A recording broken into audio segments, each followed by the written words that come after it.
നീ എൻ്റെ രക്ഷകൻ, നീ എൻ്റെ പാലകൻ, നീ എനിക്കഭയസ്ഥാനം. നീറിടും വേളയിൽ നീ എനിക്കേകിടും നന്മയിൻ നീരുറവ. നീറിടും വേളയിൽ നീ എനിക്കേകിടും നന്മയിൻ നീരുറവ. ദൈവത്തിൻ്റെ അതിപരിശുദ്ധ നാമം വീണ്ടും വാഴ്ത്തപ്പെടട്ടെ.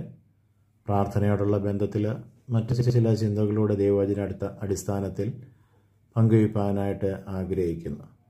പലപ്പോഴും പ്രാർത്ഥനകളിൽ നമ്മൾ ശ്രദ്ധിക്കാതെ പോകുന്നതായ പല കാര്യങ്ങളുണ്ട്. തിരുവചനം നമ്മളെ പഠിപ്പിക്കുന്നു നീതിമാൻ്റെ ശ്രദ്ധയോടുകൂടിയ പ്രാർത്ഥനയെപ്പറ്റി. പ്രാർത്ഥനയിൽ എപ്പോഴും ഒരു ശ്രദ്ധ, നമ്മളെന്താണ് പറയുന്നത്, എങ്ങനെയാണ് പ്രാർത്ഥിക്കുന്നത്, അതിലൊക്കെ ഒരു വലിയ ശ്രദ്ധ ആവശ്യമാണ്. കർത്താവിനോടാണ് നമ്മൾ സംസാരിക്കുന്നത്.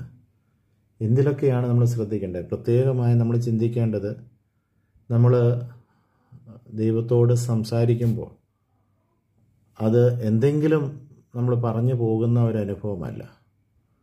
നമ്മൾ ആ ദൈവത്തെ, യഥാർത്ഥമായ ദൈവീക സാന്നിധ്യം തിരിച്ചറിഞ്ഞുകൊണ്ട് ആ ദൈവത്തോട് നമ്മുടെ വേദനകളൊക്കെ പങ്കുവെച്ച്, കഴിഞ്ഞ ദിവസങ്ങളൊക്കെ ചിന്തിച്ചതുപോലെ ദൈവത്തോട് ഉരുകിച്ചേരുന്നതായ ഒരനുഭവമായിട്ട് മാറണം പ്രാർത്ഥന. എന്നാൽ പലപ്പോഴും നമുക്ക് വേണ്ടുന്നത് പോലെ ദൈവത്തോട് പറ്റിച്ചേരുന്നതിനോ ഇഴുകിച്ചേരുന്നതിനോ പ്രാർത്ഥനയിൽ സാധിക്കാതെ പോകുന്നു. അതെന്താണ്? തിരുവചനം നമ്മൾ പഠിക്കുമ്പോൾ നമ്മുടെ ഇങ്ങനെയുള്ളതായ എല്ലാ വിഷയങ്ങൾക്കും എല്ലാ സംശയങ്ങൾക്കും വ്യക്തമായ മറുപടി തരുന്നുണ്ട്. ചിലപ്പോഴൊക്കെയെങ്കിലും നമ്മൾ പറയുന്നുണ്ടല്ലോ, നമ്മുടെ പ്രാർത്ഥന ദൈവം കേൾക്കുമോ, കേൾക്കുന്നില്ലയോ, എന്താ ദൈവം എൻ്റെ പ്രാർത്ഥന കേൾക്കാത്തത്, ഞാൻ ഇത്രയും പ്രാർത്ഥിച്ചിട്ട് എന്താ ഒരു വിടുതൽ കിട്ടാത്തത്, എൻ്റെ പ്രാർത്ഥനാ വിഷയത്തിന്മേൽ ഇതുവരെയും ദൈവത്തിൻ്റെ പ്രവൃത്തി വെളിപ്പെടാത്തത് എന്നൊക്കെ നമ്മളൊരു പക്ഷെങ്കിൽ സംശയത്തോടോ പുറമേ പറഞ്ഞില്ലെങ്കിലും ഉള്ളിൻ്റെ ഉള്ളിൽ ആ ഒരു വിചാരങ്ങളൊക്കെ പലപ്പോഴും കടന്നു വരാറായിട്ടുണ്ട്. ഞാൻ പറഞ്ഞല്ലോ, പ്രാർത്ഥനയുടെ ഒന്നാമത്തെ തലമെന്ന് പറയുന്നത്, അല്ലെങ്കിൽ കർത്താവുമായിട്ടുള്ള ഒരു ബന്ധം സ്ഥാപിക്കേണ്ടത് ആവശ്യമാകുന്നു. രണ്ടാമതായിട്ട് നമ്മൾ ചിന്തിക്കേണ്ടത്, ഇങ്ങനെയുള്ള ആ ബന്ധം അതിനെ തടസ്സപ്പെടുത്തുന്നതായ, അല്ലെങ്കിൽ അതിന് ഇടുവിൽ തടസ്സം നിൽക്കുന്നതായ എന്തെങ്കിലും ഉണ്ടോ? നല്ല ഒരു ഉദാഹരണമായിട്ട് നമുക്ക് തിരുവചനം തരുന്നതായ ഒരു തെളിവ് ഇതാണ്. യെശയ്യാ പ്രവാചകന്റെ പുസ്തകം 59-ാമത്തെ അധ്യായത്തിൻ്റെ 1-2 വാക്യങ്ങൾ വായിക്കുമ്പോൾ അതിന് വ്യക്തമായ ഒരു മറുപടി നമുക്ക് ലഭിക്കുന്നുണ്ട്. അപ്പോൾ ഇത് ആദ്യം നമ്മൾ ചിന്തിച്ചു നോക്കണം. അവിടെ പറയുകയാണ്, രക്ഷിപ്പാൻ കഴിയാതെ വണ്ണം യഹോവയുടെ കൈ കുറുകിയിട്ടില്ല എന്ന് വെച്ചാൽ, നമ്മുടെയൊക്കെ ജീവിതത്തിലേക്ക് നോക്കിക്കഴിഞ്ഞാൽ കുറേ നാൾ കഴിയുമ്പോൾ നമ്മുടെ ശരീരത്തിന് ക്ഷീണം സംഭവിക്കും. സ്ഥിരമായി ജോലിയൊക്കെ ചെയ്ത് കഴിയുമ്പോൾ നമ്മുടെ ശരീരത്തിന്, കരങ്ങൾക്ക് ക്ഷീണം അനുഭവപ്പെടും. കുറേ നടന്നു കഴിയുമ്പോൾ, ഓടിക്കഴിയുമ്പോൾ നമ്മുടെ കാലുകൾക്ക് ക്ഷീണം അനുഭവപ്പെടും. കുറേ സംസാരിച്ച് കഴിയുമ്പോൾ നമ്മുടേതായ അധരങ്ങൾക്ക് ക്ഷീണം അല്ലെങ്കിൽ പ്രയാസം അനുഭവപ്പെടും. കുറേ കാര്യങ്ങളിലേക്ക് കുറേ നേരം ഒരു കാര്യത്തിൽ തന്നെ നമ്മൾ നോക്കിയിരുന്നാൽ നമ്മുടെ കണ്ണ് കഴിക്കും. കുറേ കാര്യം നമ്മൾ കുറേ സമയം കേട്ടുകൊണ്ടിരുന്നാൽ നമ്മുടെ ചെവി വേദനിക്കും. ചുരുക്കം പറഞ്ഞാൽ, നമ്മുടെ ശരീരത്തിൻ്റെ ഓരോ അവയവങ്ങൾക്കും തുടർച്ചയായി പ്രവൃത്തി നടന്നുകൊണ്ടിരിക്കുമ്പോൾ ക്ഷീണവും ക്ഷയവുമൊക്കെ സംഭവിക്കാറായിട്ട് പതിവാണ്. എന്നാൽ ദൈവത്തിൻ്റെ പ്രവൃത്തി എപ്പോഴും ഒരേ അവസ്ഥയിൽ നിൽക്കുന്നു എന്നുള്ളതാണ് ഇവിടെ പറയുന്നത്. കാരണം മനുഷ്യൻ അഥവാ അങ്ങനെ എങ്ങാനും സംശയിച്ചു പോയാൽ, ഇത്രയും നാളുകൊണ്ടൊക്കെ പ്രവർത്തിക്കുന്ന ദൈവം ഒരു പക്ഷേ ഇപ്പോൾ പണ്ടത്തെ പോലൊന്നും പ്രവർത്തിക്കുന്നില്ല എന്ന ചിന്തയൊക്കെ മനുഷ്യൻ്റെ മാനുഷികമോ ബുദ്ധിയിലേക്ക് കടന്നു വരാൻ സാധ്യത ഉണ്ടായതുകൊണ്ടായിരിക്കാം ഇവിടെ പറയുകയാണ്, രക്ഷിപ്പാൻ കഴിയാതെ വണ്ണം ആ ദൈവത്തിൻ്റെ കൈ കുറുകിയിട്ടില്ല. മറ്റൊരർത്ഥത്തിൽ പറഞ്ഞ് അതിന് ക്ഷീണമോ ക്ഷയമോ തളർച്ചയോ ഒന്നും സംഭവിച്ചിട്ടില്ല. അത് അന്നും ഇന്നും എന്നേക്കും ഒരുപോലെ തന്നെ. അവൻ സർവശക്തനാണ്, സർവജ്ഞാനിയാണ്, സർവവ്യാപിയാണ്. ദൈവത്തിൻ്റെ കരങ്ങൾക്കും ദൈവത്തിൻ്റെ പ്രവൃത്തികൾക്കും ഒരു കുറവും വരികയില്ല. ദൈവം പ്രവർത്തിപ്പാൻ ശക്തൻ തന്നെയാണ്. രണ്ടാമത് പറയുന്നുണ്ട്, കേൾപ്പാൻ കഴിയാതെ വണ്ണം അവൻ്റെ ചെവി മന്ദമായിട്ടുമില്ല. ഇനി പറഞ്ഞതുപോലെ ദൈവത്തിന് കേട്ട് കേട്ട് കേട്ട് എത്രയോ ആൾക്കാരിരുന്ന് ഇങ്ങനെ സംസാരിക്കുന്നു, വിളിക്കുന്നു. ദൈവമേ എന്ന് വിളിച്ച് കേട്ട് കേട്ട് കേട്ട് നമ്മുടെ എല്ലാം കൂടെ ശബ്ദം കേട്ട് ദൈവത്തിന് ചെവി കേൾക്കാതെ കുറവ് സംഭവിച്ചിട്ടില്ല. പക്ഷെങ്കിൽ അടുത്ത വാക്യം പറയുന്നു, മനുഷ്യരായ നമുക്ക്, ഇത് ദൈവത്തെപ്പറ്റി ഈ രണ്ട് കാര്യം പറയുന്നു. കാരണം കേട്ടിട്ട് പ്രവർത്തിക്കുന്ന ഒരു ദൈവത്തിൻ്റെ അനുഭവത്തെയാണല്ലോ കാണുന്നത്. ഇവിടെ നമ്മൾ ദാനിയേലിൻ്റെ പുസ്തകം പഠിക്കുമ്പോൾ, കാരണം കേൾക്കുന്ന ദൈവം പ്രവർത്തിക്കുന്നു അല്ലേ? അതുകൊണ്ടാണ് ദാനിയേൽ തൻ്റെ പ്രാർത്ഥനയിൽ, മൂന്നാമത്തെ പ്രാർത്ഥനയിൽ 9-ാം അധ്യായത്തിൽ പറയുന്നത്, കർത്താവേ കേൾക്കണമേ, കർത്താവേ ക്ഷമിക്കണമേ, കർത്താവേ ചെവിക്കൊണ്ട് എൻ്റെ പ്രാർത്ഥനകളെ കേട്ടിട്ട് പ്രവർത്തിക്കണമേ. അപ്പോഴിവിടെ ഇതാണ് നമ്മൾ യെശയ്യാ പ്രവാചകൻ്റെ പുസ്തകം 59 കാണുന്നത്. സഹായിപ്പാൻ കഴിയാതെ വണ്ണം, പ്രവർത്തിപ്പാൻ കഴിയാതെ വണ്ണം ആ കൈക്കൊരു പ്രശ്നവുമില്ല.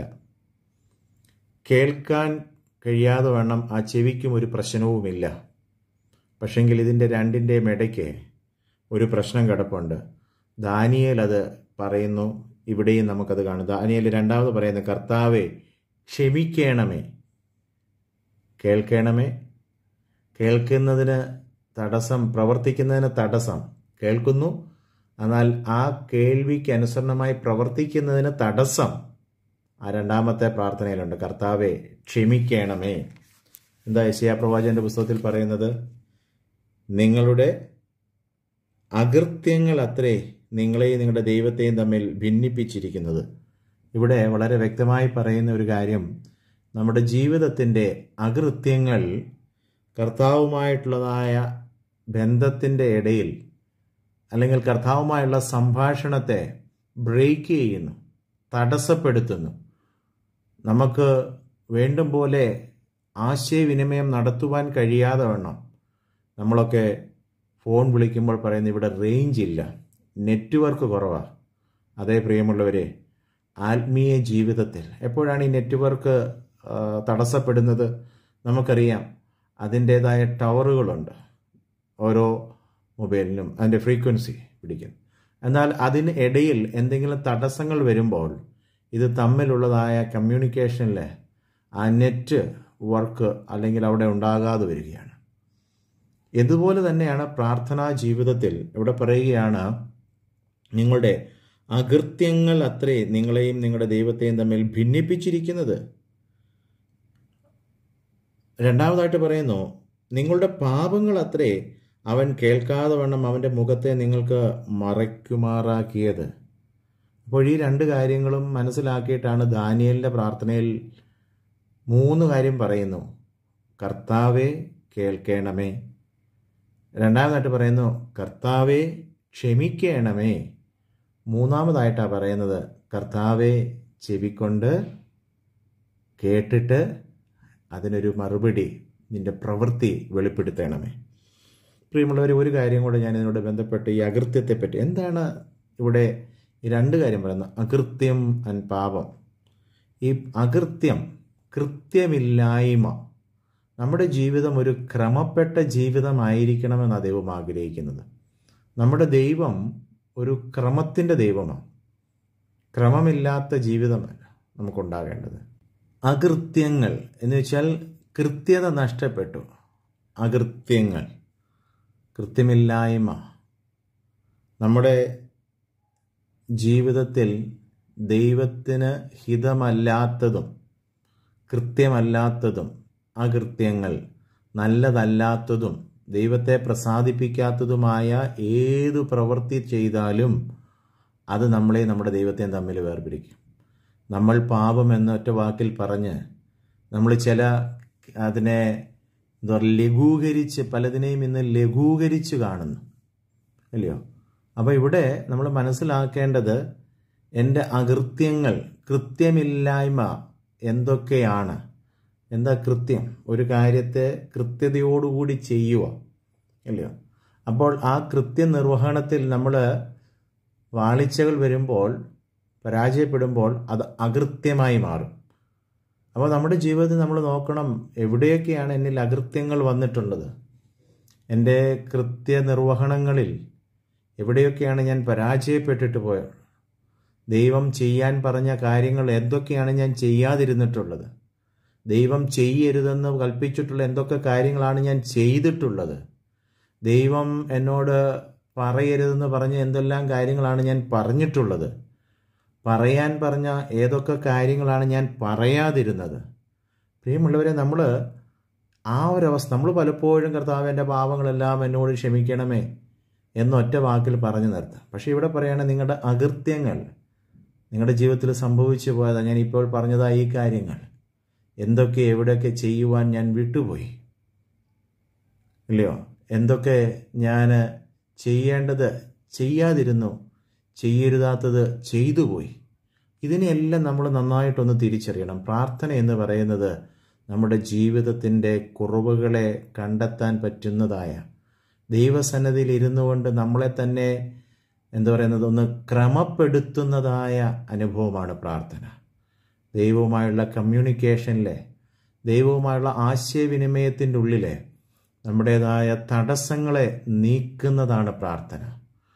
ആ തടസ്സങ്ങൾ നീങ്ങിക്കഴിയുമ്പോഴുണ്ടല്ലോ, ഞാൻ പറയട്ടെ, നമ്മളൊരു ടാപ്പിൽ നിന്ന് വെള്ളം അല്ലെങ്കിൽ ഒരു പൈപ്പിലൂടെ വെള്ളം ഒഴുകുമ്പോൾ അത് കൃത്യമായിട്ട് അതിൻ്റെ മറുവശത്ത് എത്തുന്നില്ല എങ്കിൽ നമുക്കറിയാം അതിൻ്റെ ഇടയിൽ എവിടെയൊക്കെയോ ചിലപ്പം ഒരു ചെറിയ ഫ്ലോ കാണും. എന്നാൽ നമ്മൾ ആഗ്രഹിക്കുന്ന നിലയിൽ ആ പൈപ്പിനുള്ളിലൂടെ വെള്ളം വരുന്നില്ല എങ്കിൽ നമ്മളത് ക്ലീൻ ചെയ്യാറായിട്ടുണ്ട്. എന്ന് പറഞ്ഞതുപോലെ പ്രാർത്ഥന നമ്മുടെ ജീവിതത്തിൻ്റെ കുറവുകളെ പരിഹരിക്കുവാനായിട്ട് സാധിക്കണം. അപ്പോൾ ദൈവത്തിൻ്റെ മുഖം മറയ്ക്കുന്നതിനും ദൈവത്തിൻ്റെ ചെവി മറയ്ക്കുന്നതിനുമൊക്കെ അകൃത്യങ്ങളും നമ്മുടെ പാപങ്ങളും, ഞാൻ പറഞ്ഞല്ലോ അകൃത്യം എന്താണ്, കൃത്യനിർവഹണത്തിൽ നമുക്ക് സംഭവിച്ചു പോകുന്ന പാളിച്ചകൾ. പിന്നീട് പറയുകയാണ് നിങ്ങളുടെ പാപങ്ങൾ. ഈ പാപം എന്ന വാക്ക് ഒരു ആത്മീയമായ ഒരു റിലീജിയസ് വേർഡാണ്. അതിനെ ഇന്ന് പലപ്പോഴും ഈ പാപം എന്നുള്ളതിനെയാണ് തെറ്റുകൾ, കുറ്റങ്ങൾ, കുറവുകൾ എന്നൊക്കെ പറയുന്നത്. പക്ഷേ അതൊരു മതപരമായ അല്ലെങ്കിൽ ഒരു ആത്മീയപരമായിട്ട് പറയുമ്പോൾ, ദൈവവുമായിട്ടുള്ള ബന്ധത്തിൽ പറയുമ്പോഴാണ് അതിനെ പാപം. അപ്പോൾ നമ്മൾ പലപ്പോഴും ചില ലിസ്റ്റുകളുണ്ട്, ഇന്നത് പാപമാണ്, അതിൽ നമ്മളങ്ങ് ഒതുങ്ങും. എന്നാൽ വീണ്ടും ഈ അകൃത്യങ്ങൾ പോലെ തന്നെ നമ്മുടെ ജീവിതത്തിൽ നമ്മൾ ചെയ്തു കൂട്ടുന്നതായ തെറ്റുകൾ, കുറവുകൾ, അല്ലെങ്കിൽ അതെല്ലാ മേഖലകളിലും സംഭവിക്കുന്നതായ ആ തെറ്റുകളെയാണ്, ദൈവത്തെ വേദനിപ്പിക്കുന്നതായ, ദൈവത്തിൻ്റെ നാമത്തെ ദുഷിക്കുന്നതായ നമ്മുടേതായ ഓരോ പ്രവൃത്തികളും പാപമാണ്. അതോടൊപ്പം തന്നെ നമ്മുടേതായ ലക്ഷ്യത്തിൽ നിന്നും തെറ്റിമാറുന്നത്. നമുക്കൊരു ലക്ഷ്യമുണ്ട്, ആ ലക്ഷ്യത്തിലേക്ക് പോകുമ്പോൾ ആ ലക്ഷ്യത്തിൽ നിന്ന് മാറി സഞ്ചരിക്കുന്ന ഒരവസ്ഥയ്ക്കാണ് പാപാവസ്ഥ എന്ന് പറയുന്നത്. അപ്പോൾ നമ്മളെപ്പോഴും നോക്കണം, ഞാൻ നേരെയാണോ സഞ്ചരിക്കുന്നത്, എൻ്റെ സഞ്ചാരപാത അത് സ്ട്രെയിറ്റ് ആണോ, അതോ ഞാൻ എവിടെയെങ്കിലും വഴി മാറി, ട്രാക്ക് മാറി സഞ്ചരിക്കുന്നുണ്ട്. ഇതൊക്കെ ആത്മശോധന ചെയ്യാൻ പ്രാർത്ഥനാ സമയങ്ങളിലിടെയാണ്. അങ്ങനെ കാണുന്നതായ, അറിയുന്നതായ, വെളിപ്പെടുന്നതായ കുറവുകളെ ദൈവസന്നിധിയിൽ ഏറ്റുപറയുകയും, നമ്മൾ വരും ദിവസങ്ങൾ അതിൻ്റെ കൂടുതൽ കാര്യങ്ങൾ പഠിക്കാം, സമയം അവസാനിക്കുന്നതുകൊണ്ട്. അപ്പോൾ ഈ രണ്ട് കാര്യങ്ങൾ നമ്മൾ ദൈവസന്നിധിയിൽ പ്രാർത്ഥനയിൽ സംഭവിക്കേണ്ടത്, ദൈവവുമായിട്ട് ബന്ധപ്പെടുന്ന ആശയവിനിമയം നടത്തുന്നതാണ് പ്രാർത്ഥനയെങ്കിൽ, രണ്ടാമത് ആ ആശയവിനിമയത്തിനുണ്ടാകുന്ന തടസ്സങ്ങളെ നീക്കം ചെയ്യുന്നതായിരിക്കണം പ്രാർത്ഥനയിലൂടെ സംഭവിക്കേണ്ടത്. നമുക്ക് പ്രാർത്ഥിക്കാം. കരുണയുള്ള കർത്താവേ, ഞങ്ങളങ്ങേ നോക്കി വിളിക്കുമ്പോൾ ഞങ്ങളുടെ നിലവിളി തിരുസന്നിധിയിൽ എത്തുന്നതിനും അവിടുന്ന് കേട്ടിട്ട് പ്രവർത്തിക്കുന്നതിനും തടസ്സമായി ഞങ്ങളുടെ ജീവിതത്തിലെ അകൃത്യങ്ങളും ഞങ്ങളുടേതായ പാപവും കുറ്റവും കുറവുകളുമൊക്കെ ഞങ്ങളോട് ക്ഷമിക്കണമേ. കർത്താവെ, ഒരിക്കലും ഞങ്ങളുടെ ജീവിതത്തിൽ ദൈവവുമായി ഞങ്ങൾ ബന്ധപ്പെടുന്നതിന് ഞങ്ങളുടെ ജീവിതത്തിൻ്റെ പോരായ്മകളും കുറവുകളും തടസ്സമാണ്.